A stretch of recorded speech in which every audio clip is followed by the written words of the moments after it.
Hey folks, I'm JB Shreve with the Faithful Considerations podcast. We're continuing our march through the Sermon on the Mount, or what we're calling the Manifesto. The Manifesto, Life, Politics, and Reality in the Kingdom of God. We're already at episode 16, and today we're going to look at, I guess, what would be considered a more famous passage of the Sermon on the Mount, of the Manifesto, and this idea of adultery. So in this part of the series on the Manifesto of the Kingdom of God, what others call the Sermon on the Mount, we've been looking at the last 2/3 of chapter 5 in the book of Matthew. This is what I call the recalibrations. So Jesus is contrasting with, what the traditions of man did to the standards of God against the reality of the kingdom of God, against the kingdom of God's standards.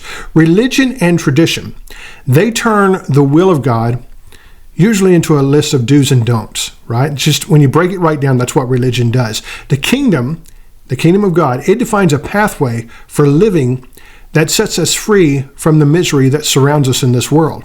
So in the last episode, we looked at this issue of anger and outrage towards the world around us. But it's not just about anger. It's not just about outrage, is it? Jesus didn't hold back any punches. When it came to this manifesto, he went right to the heart of the matter. And so as he continued through the message of the manifesto, we're going to look at what he dared to go to next. This is in Matthew chapter 5, verses 27 to 30. You have heard it was said to those of old, you shall not commit adultery.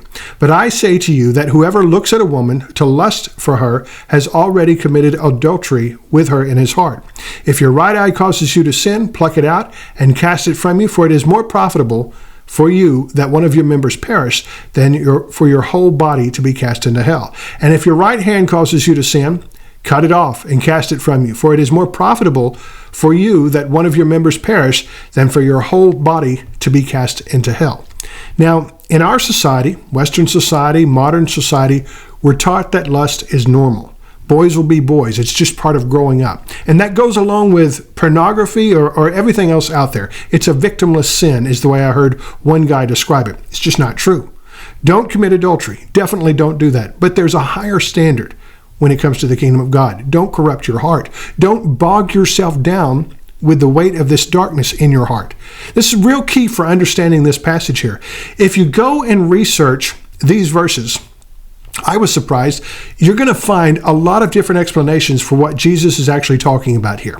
One of the things that I was surprised by after reading a lot of the different commentaries and studies regarding these verses is that a lot of them trended right back towards legalism, towards religion. And this is what I mean by that. They focus on the rule that Jesus is setting and then try to define how we can live or not live under that rule. You can't do this, but you can do that. It's okay for a man to be attracted to a woman, but not to entertain that attraction for too long. That's what they say, okay? I want to be real clear here. That's not what Jesus is talking about in these verses. In fact, that's exactly what he's not talking about. He starts off with the familiar statement that we've already looked at in these recalibrations. You've heard it said. So we've already looked at that, right? In earlier episodes, that's what we looked at. The religious people say, this is what you can or can't do. I'm giving you a different standard. That's what Jesus is talking about. The religious folks had said, look, it's okay to look at a woman, but you can't commit adultery. No affairs, no unfaithfulness. Don't do that, and you're good to go before God. And Jesus is saying, actually, no, that's not true. That's not what the standard of God is. That's not actually what God revealed in his law and in the prophets. It's not just about what actions you can or can't do. It's about what's going on inside the man, inside our hearts.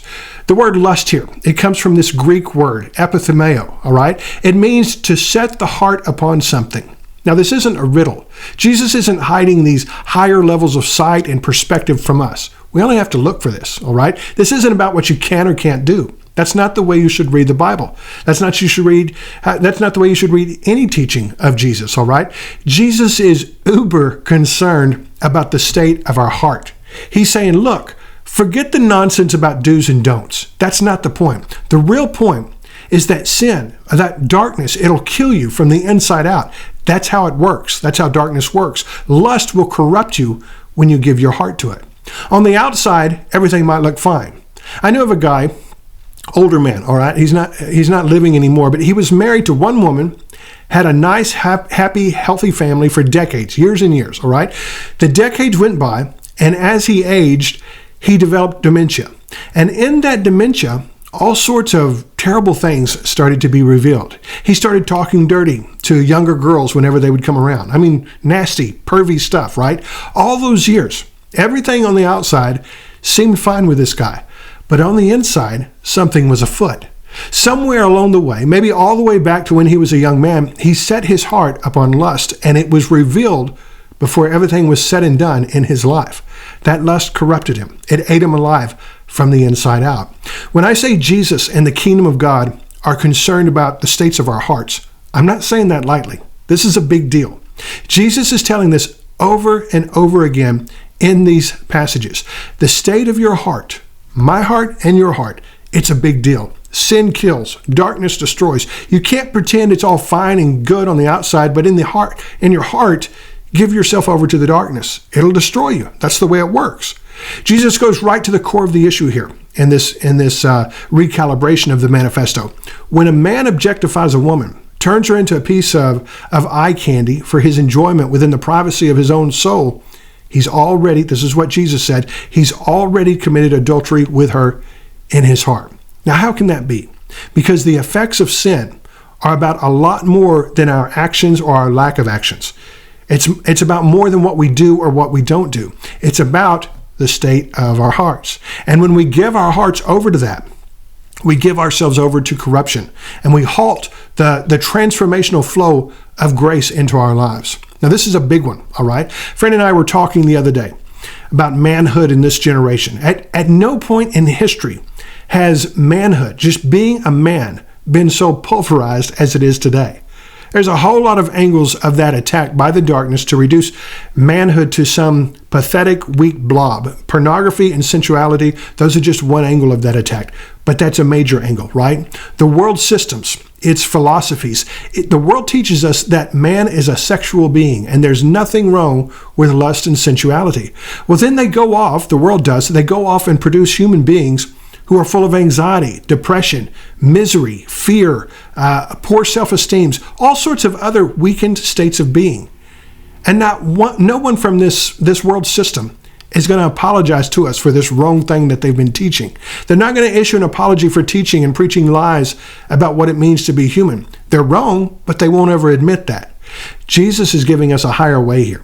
The kingdom of God is not just about defeating the darkness of the world around us. It's about eliminating and removing the darkness from within us. There shouldn't be any doubt. God is far more concerned about the state of our hearts than he is the state of our politics. That's where the kingdom of God is birthed and where it advances from. Yes, don't commit adultery. Yes, maintain faithful marriages. But the higher priority, the highest priority, if you're going to live in the kingdom of God, is the state of your heart. If you keep your heart right, the rest will be made right. Well, that brings us to the second part, the second passage of this verse, or set of verses here, right? Matthew 5:29-30. If your right eye causes you to sin, pluck it out and cast it from you. For it is more profitable for you that one of your members perish than for your whole body to be cast into hell. And if your right hand causes you to sin, cut it off and cast it from you. For it is more profitable for you that one of your members perish than for your whole body to be cast into hell. Now, real quick, Jesus isn't saying right here, he's not being literal, right? You don't find anyone in the early church cutting off their hands or gouging out their eyeballs. People did that later, sure. They were the religious nuts that missed out on what Jesus is actually describing here. He's talking about, once again, the heart. Sin messes us up. Jesus is saying, take whatever steps you need to take to keep sin out of your heart.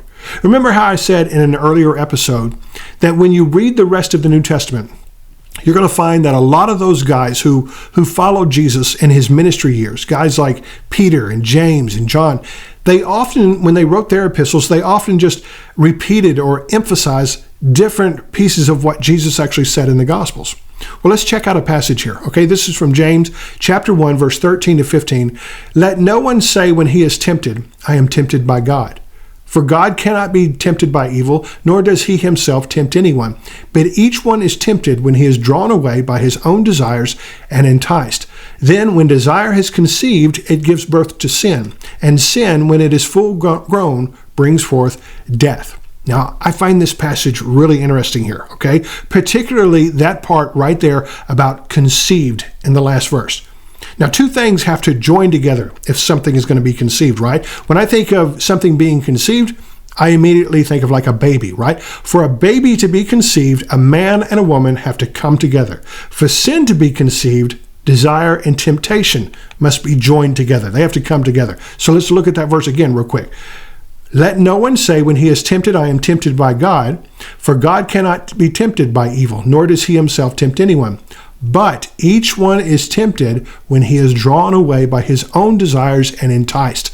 Then when desire has conceived, it gives birth to sin, and sin, when it is full grown, brings forth death. You see that word desire right there? Guess what Greek word that comes from? The same one as the word for lust that we saw earlier, epithumeo, right?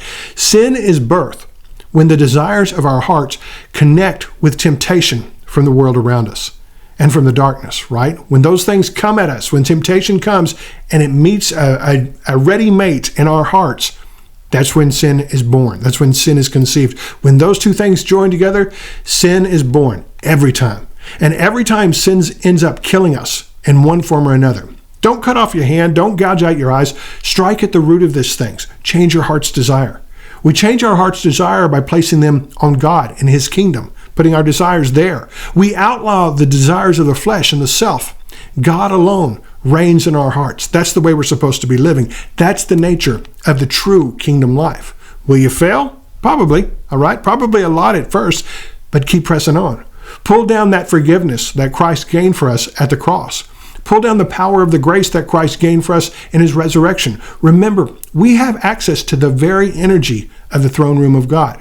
When you fail, ask for forgiveness, ask for grace. Become stronger, not in your own might, but in the grace of God. This is the way to living the real kingdom life that Jesus is describing in the manifesto.